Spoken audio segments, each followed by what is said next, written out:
Assalamualaikum warahmatullahi wabarakatuh. Nama saya Nur Iwana binti Abdullah Padil dari unit BM1 akan membentangkan tentang aspirasi dan hala tuju pendidikan serta implikasi terhadap guru jiwa pendidik, iaitu bagi kod kursus GPPP 1092 iaitu pengantar pengajian pendidikan yang diajar oleh pensyarah saya iaitu Encik Syakirin bin Abdul Ghani.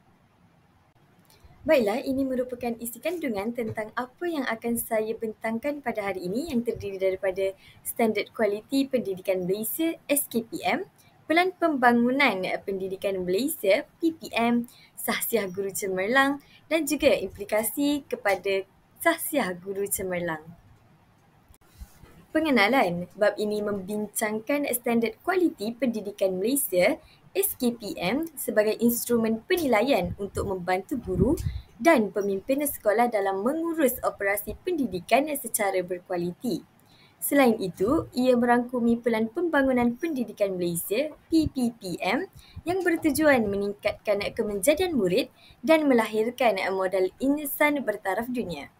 PPPM dirangka sebagai pelan tindakan transformasi pendidikan yang merangkumi 3 gelombang pelaksanaan, 5 aspirasi sistem, 6 aspirasi murid dan 11 anjakan pendidikan.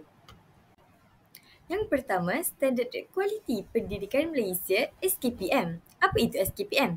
Baiklah, SKPM merupakan instrumen penilaian yang memastikan kualiti pendidikan bertaraf dunia dengan menilai aspek kepimpinan sekolah, pengajaran dan pembelajaran, kurikulum, prasarana serta penglibatan komuniti. Ia membantu dalam penambahbaikan berterusan ke arah pendidikan berkualiti. Standard Kualiti Pendidikan Malaysia 2010. SKPM 2010 diperkenalkan oleh Jemaah Nazir dan Jaminan Kualiti JNJK. Kementerian Pendidikan Malaysia sebagai panduan pengurusan sekolah. Ia menilai prestasi sekolah berdasarkan 5 standard utama iaitu yang pertama adalah kepimpinan dan hala tuju. Kepimpinan dan hala tuju adalah untuk melahirkan kecekapan kepimpinan dalam menggerakkan kecemerlangan sekolah. Yang kedua, pengurusan organisasi supaya pengurusan sumber manusia dan fizikal dapat dijalankan secara berkesan. Yang ketiga adalah pengurusan kurikulum, ko-kurikulum dan hal ehwal murid. Hal ini adalah penyelarasan program akademik dan bukan akademik bagi membentuk murid seimbang. Yang keempat adalah pengajaran dan pembelajaran PDP, iaitu proses PDP yang berkualiti dan berkesan dalam meningkatkan pencapaian murid. Dan yang terakhir adalah kemenjadian murid, pembangunan murid yang berilmu, berakhlak dan bertanggungjawab. Seterusnya, Standard Kualiti Pendidikan Malaysia Gelombang 2 SKPM G2. Seiring dengan Pelan Pembangunan Pendidikan Malaysia PPPM 2013 hingga 2025, SKPM telah ditambah baik pada 2017 dan dikenal sebagai SKPM Gelombang 2. Ciri-ciri utama SKPM Gelombang 2 adalah instrumen berasaskan tindakan untuk meningkatkan pengurusan dan pengajaran. Selain itu, berasaskan evidence dan melibatkan penilaian sepanjang tahun. Dan yang terakhir sekali adalah peranan pengetua atau guru besar PGB sebagai peneraju dan pembimbing. Baiklah, SKPM Gelombang 2 masih mengekalkan 5 standard SKPM 2010 tetapi dengan penambahbaikan dalam setiap aspek pengurusan sekolah. SKPM Gelombang 2 terdiri daripada 5 standard utama dengan aspek yang lebih terperinci. Standard pertama adalah kepimpinan, peranan pengetua ataupun guru besar PGB sebagai peneraju, pembimbing dan penolong. Bagi standard kedua adalah pengurusan organisasi, pengurusan sumber manusia, aset, keuangan, sumber pendidikan, perpaduan dan permuafakan strategik. Yang standard yang ketiga adalah pengurusan kurikulum, ko-kurikulum dan hal ehwal murid, iaitu ia merangkumi pengurusan mata pelajaran, sukan, disiplin, keselamatan, kesihatan, bimbingan dan kaunseling. Standard yang keempat pula adalah pembelajaran dan pemudahcaraan PDPC. Peranan guru sebagai perancang, mengawal, membimbing, mendorong dan menilai dalam PDPC. Dan murid digalakkan menjadi pembelajar yang aktif. Dan yang terakhir iaitu standard 5, kemenjadian murid. Kemenjadian murid adalah pembangunan murid dari segi akademik, kokurikulum dan sahsiah. Baiklah, saya akan terangkan dengan lebih lanjut tentang standard keempat iaitu pembelajaran dan pemudahcaraan PDPC dalam SKPM gelombang 2. Guru berperanan sebagai pemudahcara dalam proses pengajaran dan pembelajaran PDPC yang berkesan bagi memastikan perkembangan potensi murid secara menyeluruh serta pencapaian optimum secara berterusan. Menurut SKPM gelombang 2 standard 4, peranan guru dalam PDPC merangkumi 5 aspek utama iaitu guru sebagai perancang. Guru merancang strategi dan kaedah PDPC yang berkesan serta selaras dengan keperluan murid.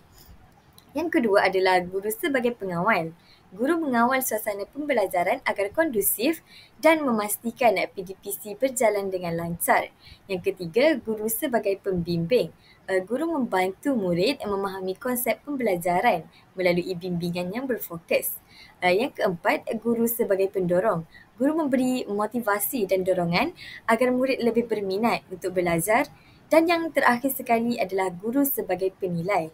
Guru menilai pencapaian murid secara berterusan untuk menambah baik PDPC. Seterusnya, topik yang kedua pula adalah Pelan Pembangunan Pendidikan Malaysia PPPM.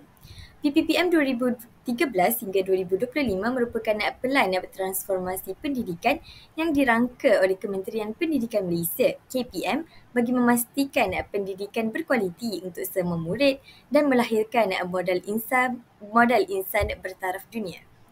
Pelan ini mengambil kira pelbagai laporan pendidikan terdahulu seperti Laporan Razak 1956, Akta Pendidikan 1996 dan PIPP 2006 hingga 2010 serta input daripada pakar pendidikan, pendidik, ibu bapa, murid dan masyarakat.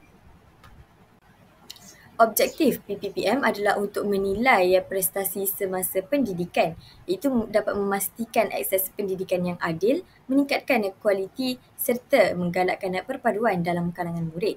Yang kedua adalah mewujudkan visi pendidikan hingga 2025 dengan menetapkan hala tuju pendidikan negara yang jelas dan mampan. Dan objektif yang terakhir adalah melaksanakan transformasi menyeluruh iaitu melibatkan perubahan dalam sistem pendidikan dan pentadbiran KPM agar memenuhi keperluan abad ke-21. Pelaksanaan Pelan Pembangunan Pendidikan Malaysia PPPM 2013 hingga 2025 dibahagikan kepada 3 gelombang bagi memastikan perubahan pendidikan yang berlaku secara sistematik dan berkesan. Gelombang yang pertama pada 2013 hingga 2015 iaitu penambahbaikan asas dan kemahiran teras. Iaitu fokus utama gelombang ini adalah meningkatkan kualiti guru dan kepimpinan sekolah serta memperbaiki literasi bahasa Melayu, bahasa Inggeris dan numerasi. Gelombang yang kedua pula adalah pada tahun 2016 hingga 2020 iaitu penstrukturan semula pendidikan. Pada masa ini, perubahan struktur pendidikan dilaksanakan bagi mempercepatkan peningkatan sistem berdasarkan inisiatif gelombang 1. Dan gelombang ketiga pula adalah pada tahun 2021 hingga 2025 iaitu anjakan ke arah kecemerlangan. Fokus utama ialah memberikan lebih autonomi kepada sekolah dan memupuk budaya kecemerlangan profesional. 5 aspirasi sistem pendidikan negara. Dalam Pelan Pembangunan Pendidikan Malaysia PPPM, 5 aspirasi telah digariskan sebagai sasaran utama bagi memastikan transformasi pendidikan negara berjalan dengan lancar dan berkesan. Perubahan besar yang dilaksanakan bertujuan untuk meningkatkan pencapaian semua murid agar mereka memiliki dan menguasai kemahiran yang diperlukan dalam menghadapi cabaran abad ke-21. Yang pertama adalah akses. 100% enrolment merentas semua peringkat pendidikan daripada prasekolah hingga menengah atas menjelang tahun 2020. Yang kedua adalah kualiti. Negara dalam kelompok sepertiga teratas dalam pentaksiran antarabangsa seperti TIMSS dan PISA dalam tempoh 15 tahun. Yang ketiga, equity. 50% pengurangan dalam jurang pencapaian iaitu bandar dan luar bandar, sosioekonomi, gender menjelang tahun 2020, perpaduan sistem pendidikan yang menawarkan perkongsian pengalaman dan nilai kepada kanak-kanak dengan menghargai kepelbagaian. Dan yang terakhir sekali adalah kecekapan.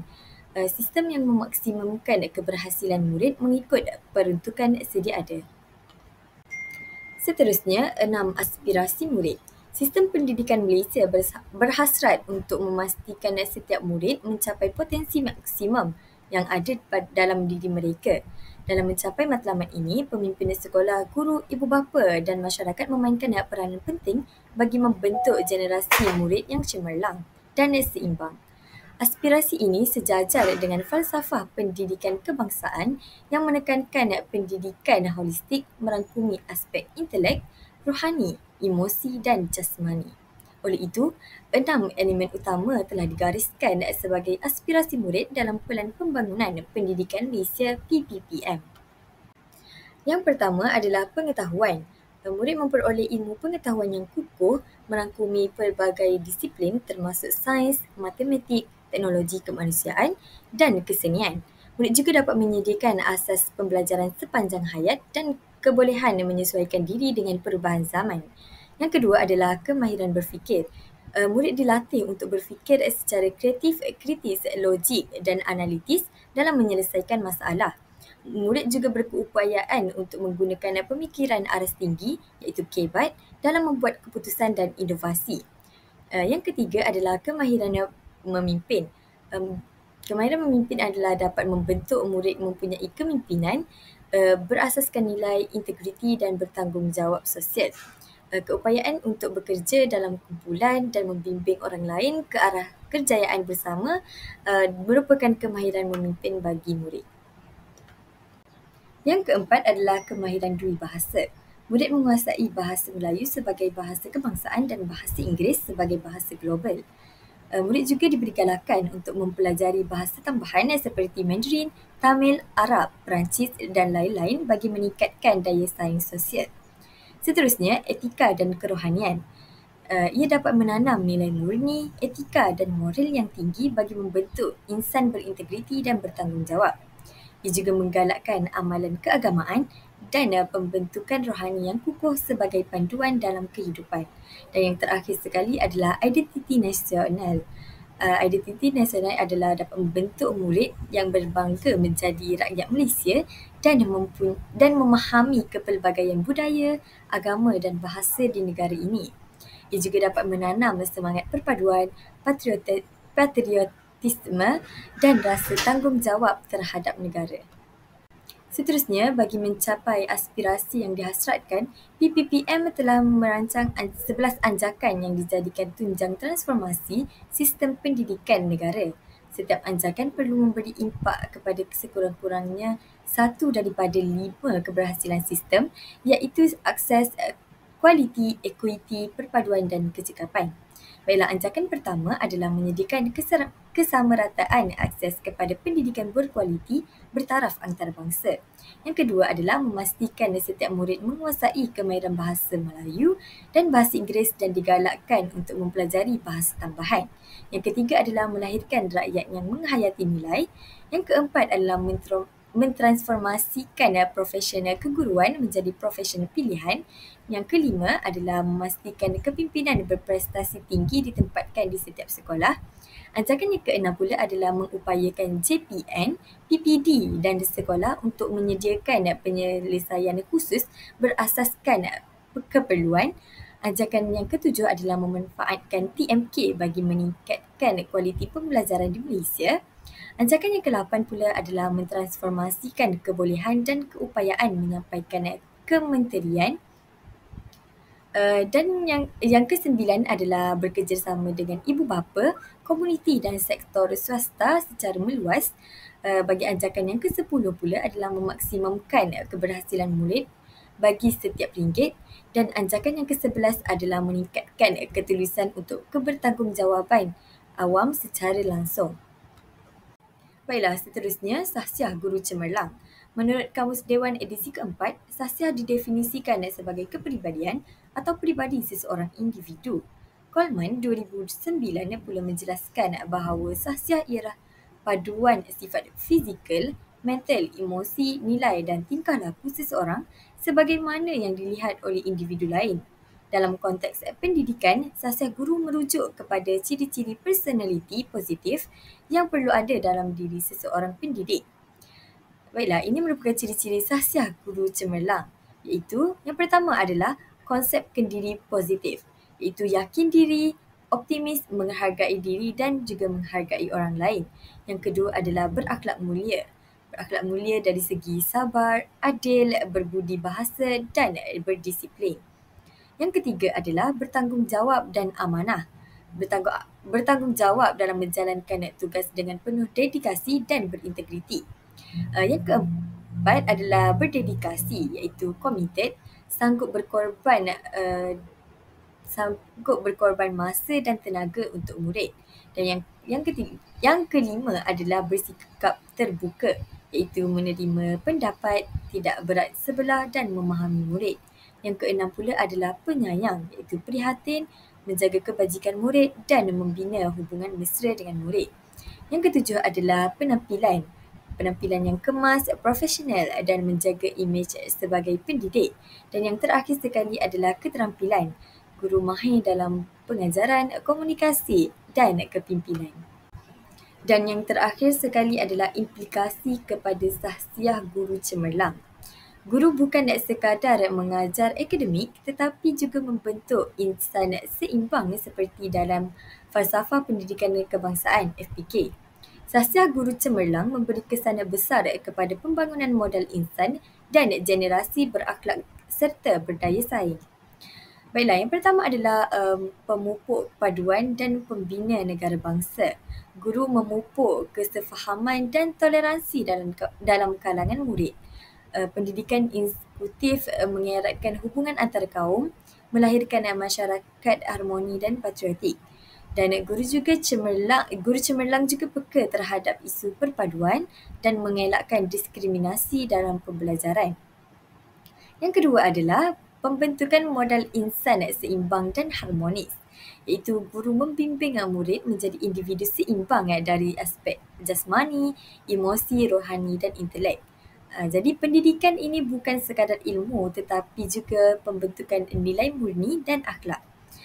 Yang ketiga adalah mempertingkatkan kemampuan profesional, iaitu guru sentiasa meningkatkan kemahiran dan kreativiti dalam pengajaran.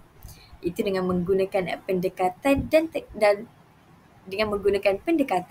dan teknologi moden untuk pembelajaran yang berkesan. Yang keempat pula adalah mengamalkan budaya kerja cemerlang, iaitu guru berintegriti, amanah dan berdisiplin dalam melaksanakan tugas.